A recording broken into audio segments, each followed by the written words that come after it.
رجل واحد أسقط فريق نجوم العالم. باريس سان جيرمان بيبدأ لقاء دوري 16 من دوري أبطال أوروبا بميسي، نيمار ومبابي، ومتقدم بهدف بالذهاب. البرنابيو مشتعل والأولتراس في كل مكان. المباراة بتبدأ وبيبدأ مبابي بتعذيب كورتوا الصامد. بنزيما صار وقت يرد بتسديدة جاورت القائم وهزت قلب دوناروما. بالدقيقة 39 هروب وسرعة من مبابي. ألابا أنا بسكر البعيدة يا كورتوا وأنت بتسكر القريبة.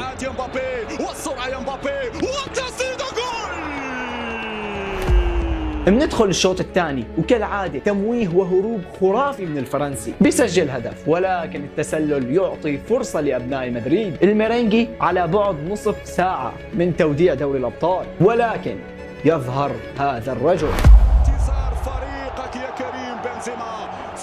دوناروما بيلعب بالنار، بنزيما بيبدأ لعبة الريمونتادا.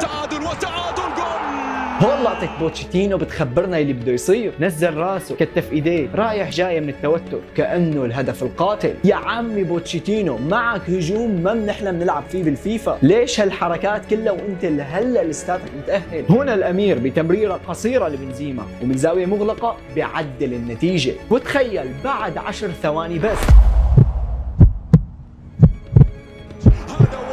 والريمونتادا في الطريق وجول.